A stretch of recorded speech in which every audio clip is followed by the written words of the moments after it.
Hello everyone, welcome back to Unique Learning. Azir topic to hoise punctuation. Punctuation hoise সাংকেতিক চিহ্ন.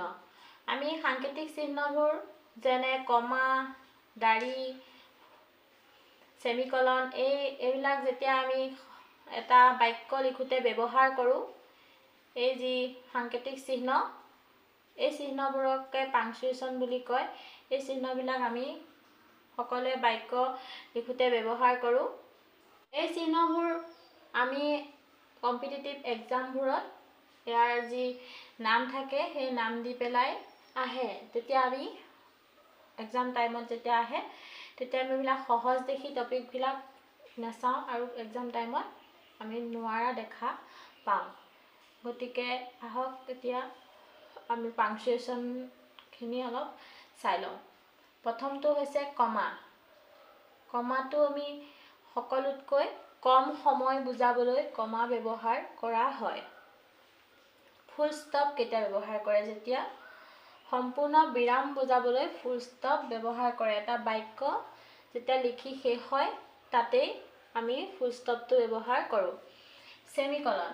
Semicolon কেতিয়া ব্যৱহাৰ কৰে? যেতিয়া কমাতকৈ বেছি সময় আৰু ফুল ষ্টপতকৈ কম সময় ৰোৱা বুজাবলৈ সেমিকলন ব্যৱহাৰ কৰোঁ. কলন. এইটোৰ নাম কলন. এই যি সাংকেতিক চিহ্নটো এইটোৰ নাম কলন. এই কলনটো কেতিয়া ব্যৱহাৰ কৰোঁ? যেতিয়া সেমিকলনতকৈ সামান্য বেছি সময় ৰ'ব লাগিলে কলন ব্যৱহাৰ কৰোঁ. আৰু এক্সামবোৰত এনেধৰণে চিহ্নটো দি থোৱা থাকে, তাৰ নাম সোধা হয়. নেক্সট আছে নোট অফ ইণ্টাৰগেশ্যন. প্ৰশ্নসোধক. এইটো আমি সকলোৱে জানো প্ৰশ্নসোধক চিহ্নটো প্ৰশ্ন কৰা বুজাবলৈ ব্যৱহাৰ কৰোঁ. নেক্সট আছে নোট অফ এক্সক্লেমেশ্যন. এই চিহ্নটোক এক্সক্লেমেশ্যন চিহ্ন বুলি কয়. যেতিয়া বিস্ময়, মনৰ আবেগ, অনুভূতি প্ৰকাশ কৰিবলৈ এই চিহ্নটো ব্যৱহাৰ কৰা হয়. ডেছ. ডেছটো কেতিয়া? পেৰেণ্থেছিছ আৰু ৱৰ্ডছ ইন এপজিশ্যন বুজাবলৈ ডেছ ব্যৱহাৰ কৰে. নেক্সট আছে হাইফেন. হাইফেন কেতিয়া ব্যৱহাৰ কৰোঁ? যেতিয়া কম্পাউণ্ড ৱৰ্ড গঠন কৰিবলৈ শব্দৰ চিলেবলবোৰ পৃথক কৰি দেখুওৱা হয় তেতিয়া হাইফেন ব্যৱহাৰ কৰে. নেক্সট ইনভাৰ্টেড কমা. ইনভাৰ্টেড কমা কেতিয়া ব্যৱহাৰ কৰা হয়? ডাইৰেক্ট স্পীচৰ কথাখিনি ইনভাৰ্টেড কমাৰ ভিতৰত লিখে. ব্ৰেকেটছ.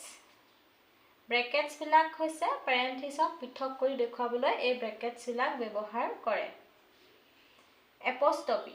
এপষ্ট্ৰফি কেতিয়া ব্যৱহাৰ কৰে? কোনো শব্দৰ আখৰ লুপ্ত হোৱা দেখুৱাবলৈ আৰু সংখ্যাৰ বহুবচন বুজাবলৈ এই এপষ্ট্ৰফি চিহ্নটো ব্যৱহাৰ কৰে.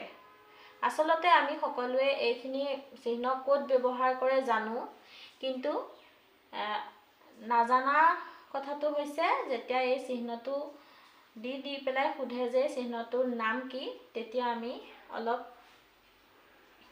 পাহৰি যোৱা যায়, যিহেতু এইবোৰ সহজ টপিক বুলি আমি নোচোৱাকৈ থৈ যাওঁ. আজিলৈ ভিডিঅ'টো ইমানেই আছিলে. Thank U.